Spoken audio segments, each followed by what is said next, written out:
Magandang araw mga ka-viewpoint. Kamusta po kayo lahat? Sana nasa mabuti, no? Everybody is safe today and next day. Okay? So, magandang morning at we have very trending news today. Anyway, kahapon pa ito, no? So, bigyan natin na reaction tungkol sa ano, nahulaan nyo na siguro, no? Before, bago tayo magsimula, no? We are ready 444, try 444. Thank you very much sa mga nag-subscribe at sa mga hindi pa po nag-subscribe. Very thank you, okay? So, masaya tayo dito sa The Captain's Viewpoint na channel. Continuous na po yung ano natin, watch hours, and then malapit na tayo pumasok sa kalahati sa requirements. So tuloy-tuloy po yung progress. So thank you very much. At yun nga, yung pag-usapan natin ngayon ay patungkol ito sa ano ba yun? Love letter ni Inday. Pero yung love letter ni Inday, mga ka-viewpoint, matindi ito, no? May kunting kurot. Kinurot si PNP chief. Ngayon, ito, napakahaba, open letter, Mama Mia, ano? Very trending ito, open letter. Ito na, umpisahan ko kasi mahaba, no? Ito, open letter to Romel Marvel. Ayan na, may pangalan. Romel. Wala lang dira, no? Romel. Galit, no? Romel. So, ito na. Una, noong lumabas ang issue ng pagbabawas ng aking security personnel, nagbigay agad ako ng pahayag na hindi ito mag-apekto sa aking trabaho bilang ikalawang Pangulo ng Pilipinas. Okay? Very clear yan. Hangad ko sana na matapos na ang usaping ito. Dahil hindi hamak na napakaraming mga suliranin ng ating bansa na higit na mahalaga kaysa sa aking proteksyon. So, it's very, very loud and clear, mga ka-viewpoint.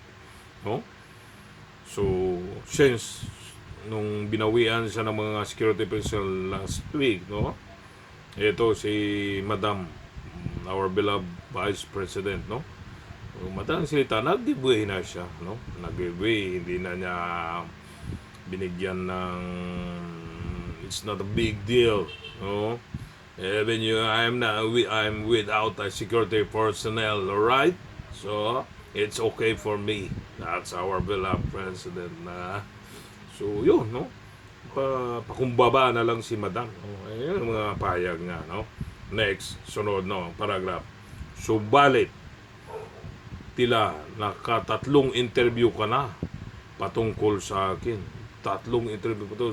Ibig sabihin, sinabit siya, si Madam. Sa isang banda, na iintindihan ko kayo sapagkat natural lang sa mga nagsisinungaling na magkaroon ng sari-saring kwento at dahilan. Ayun! Di ba? Nagsisinungaling. Ituloy ko, pero hindi ko na maatim ang tuloy-tuloy na panlilinlang sa aking mga kababayan. Ayun! Nagpa-interview, sinungaling pala. Sinungaling ka, Chief. Ha? Ha? Poor star. Ha? You are a liar. You are klaseng official ka. Ubarin mo yung uniforme mo. Ha? Sinungaling, nagpagamit ka. You have to defend the Constitution, defend the Republic of the Philippines, the people, Republic of the Philippines. Hindi mo kailangan magpagamit sa mga political, sa mga politiko. Nagpagamit ka. Kaya nagsisinungaling ka. Nasana yung sinasabi mong loyalty sa Constitution, defend the Republic of the Philippines, the people, Saan? Wala na, mga buwaya talaga kayo. Ha? Kulang kasi sa atin minsan na wala tayong respeto. Ha? Ha? Wala tayong respeto. Nawala na yung respect. Hmm? Kahit anong posisyon mo, ha? Sa katayuan natin sa buhay, ha? Kahit lower rank, even a cadet or ano ko dyan, kung sabi tayo, you have to respect them. Ha? Kahit nakakataas ka pa, kahit sino ka pa, na importante sa buhay natin ang respeto. Araw-araw yan. Ha? Kung gusto mong respetuhin ka, or star ka, di ba? Respetuhin mo rin yung iba. Ganon yun, mga kababayan. Ha? Kahit ako, di ba? Kahit ako ay kapitan eh. You have to respect your lower subordinates. Para babalik sa iyo yun. Respetuhin ka. At higit sa lahat, huwag kang sinungaling. You are a liar. Huwag kang magsinungaling.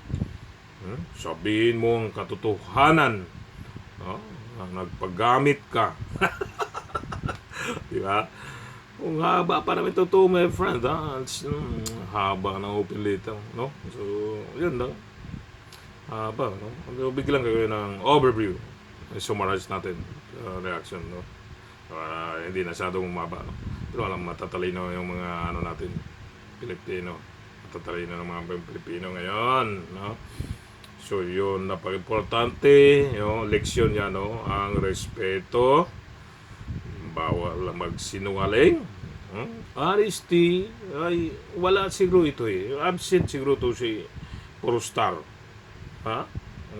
Di ba? Nung elementary grade. Okay, class. Honesty is a best policy. Yan, ha? Absent ka, Porostar, ha? Wala kang respeto. Wala ka pang honesty. Ha? Di ba? Ay, nako. Very simple lang, ha? Anong klase kang opisyal, ha? Kaya huwag niyong tularan yan. Yung mga dyan, ha? Huwag niyong tularan yan. Yabang lang yan. Diba? Yabang masyado. Eto. Tutuloy natin, ha? Ulitin ko. Grabe. I repeat. Wala akong problema sa pagbawi sa mga PNP personnel, okay? Bilang security team ng Office of the Vice President or OVP. O yun, maliwanag yan, mga ka-viewpoint. No? Okay lang naman kay Inday. Okay lang. Ito, sunod. Kaya kong magtrabaho ng walang security. Wow! The best. Kaya kong magtrabaho ng walang security. Yan yung President, Vice President na. Our beloved Vice President. Matapang. Baka siya, may bodyguard pa. Takot, di ba? Kaya ba niyang maglakad dyan? No, baka yung bayag niya dito na yan. Sorry, So, yun, no? Ngunit may problema ako sa mga kasinungalingang ipinahayag sa taong bayan. Lalo na kung mga kasinungalingang ito ay mula mismo sa pinakamataas na opisyal ng kapulisan. Wow! Loud and clear. Mga ka-viewpoint, nagpagamit siguro eh. Matindi. Ikaw talaga ito. 4-star. Ikaw talaga ito. Wala nang iba. Wala nang iba. Patay ka ngayon, Kinurot na kayo ni Inday, Bakit tahimik ka ngayon, Can you defend? Can you answer these allegations, Patay ka ngayon, Yan mga sinasabi ko eh. Kung mga nanahimik eh, nagtatrabaho lang na maayos eh. Puro kayo one-sided, binulag na kayo ng mga nakakataas sa inyo, Kayo talaga mga opisyal kayo, Anong klase kayo mga opisyal?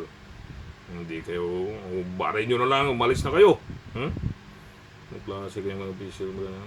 Sinungaling pala. Hmm? Very clear, di ba? Yan na. Hindi, sabi pa nga nila, isa-isahin ko. Ano, mga kabibig, isa-isahin ko pa ba?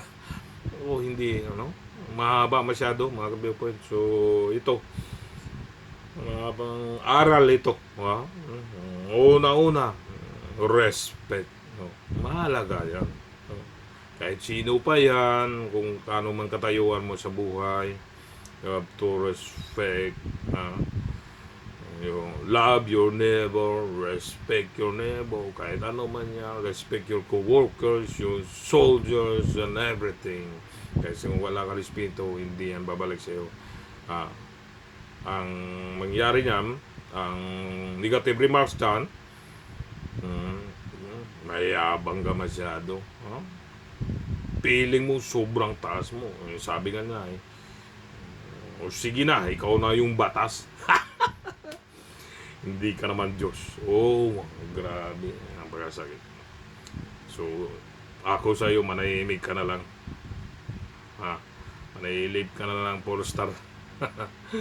Tanggalin mo na lang yung Australia yan sa balikat mo. Umuwi ka na lang. Matindi ito. Patay siya. Matindi ito. Matalino na yung mga Pilipino yan. Hindi na basta-basta sa mga ganitong mga issue. Nako, di ba? Mga ka-viewpoint. So, yun. Mga natutunan na naman tayo sa araw na ito. Sa mga trending news. Kasi masyado siya. Huwag kayo magpagamit. Decision mo yan. Pero paggamit ka dahil sa mga ano lang yan para tirahin si Vice President, wag mo nang ituloy, tinuloy mo gumawa ka naman ng masyado kang masyado mo dinibdib ang laban. Dapat pag military ka protektahan mo yung taong bayan, hindi yung protektahan mo yung nakataas pa sa'yo. Magtrabaho siya na maayos. Ikaw din, magtrabaho na maayos, di ba? Hindi ka dapat respetuhin. Wala kang respeto sa mga nakataas sa'yo. Yun. Importante yan. At higit sa lahat, pag public servant, huwag kang magsinungaling. Sabihin mo totoo in any situation, and loud and clear. Sanay kayo, di ba, sa loud and clear, utik, di ba? Loud and clear. So, now, you are not clear anymore. You are now loud anymore kasi tumahimik ka di ba? Ang waiting ng mga officer ito, di ba? Hindi pwede yan. So, better out of your place. Di ba? Ang haba nito. Napakahaba, no? So, yun, no? Mga ka-viewpoint. Number one, yung respeto sa isa't isa, okay? Magmahalan, no? Kasi pag mayroong respeto, smooth sailing, Kung hindi mo respeto, mayroon kayong gap na. Paano na yung trabaho nyo? Kahit ano man yan, mahirap man yan, mayaman mo yan, anything, ganun. Kagaya, bigyan ko yung sitwasyon. Ikaw, empleyado ka. Ngayon, yung may-ari ng pinapasukan mo nagkunwaring mahirap, di ba? Ikaw masyadong mayaman ka. Ngayon siya. Nag-iba ng image, hindi mo na makilala. Ngayon siyempre mukhang mahirap siya. Tinaboy-taboy mo siya. Example na sa mga food, kayo. Restaurant like that, tinataboy-taboy. Instead bigyan mo siya ng pagkain, na may hanap siya, tinaboy-taboy, sinipa mo niya, ngayon may-ari pala yan, wala na, tanggal na. Yun sinasabi ko, you don't love your neighbor, you don't respect your neighbor, your co-workers, wala na. Nasaan? Walang respeto ka sa mga mo. Pag yung mga nagugutom, bigyan ng pagkain. Ang mga humingi ng pera, sa iba naman yun. Stika, wala akong pera. I'm sorry. Kasi may pangailangan din ako. So, ganun. Nandun pa na niyo. respect. No? You have to say sorry. Pag nakasagi ka, oh, sorry. I am not intentionally accident. Sorry. You have to, humble ka lang. Kung ba, you have to respect. Well, lalo na pag public servant ka, di ba? Pag public servant ka, kailangan parang bond paper ka. Ano ba ibig sabihin bond paper, di ba? Malinis, puti. Pero kahit matalsikan ka lang, wala ka. So yan ang katotohanan. Kahit anong the best ka pa, matalsikan yung bond paper na yun, wala na yun. So, ganon. Pero, yun. May kurot na, patay na kayo. Kinurot na sila rin ni Inday. May backfire pa yan mga kabipoint. So, hindi natin patagalin ito, no? Abangan natin yung susunod na episode na yan, no? Balikan natin sila, okay? So, thank you very much sa mga nag-subscribe. So, huwag niyong kalimitan. Say thank you, okay? Maraming salamat sa mga nagtitiwala, okay? Para po sa inyo ito, okay? And then, matulungan natin yung mga kabataan natin. So, malapit na mga magpasukan. And then, sa mga hindi pa nag-subscribe, no, masaya kami dito sa Viewpoint, okay? Sali na kayo, subscribe na. Then, keep watching. Don't skip the ads, okay? And wait for the next episode. So, thank you very much, okay? Mag-iingat po lahat. Mag-iingat, napaka-importante. Keep safe, okay? Pag nagtatrabaho naman tayo, safety first, okay? So, napaka-importante yan. Napakahalaga, very significant, and everything. Okay? So, mga nasa biyahe, mag-iingat po tayo, no? And, always pray. Huwag kalimutan natin sa taas, okay? Keep safe, and God bless us all.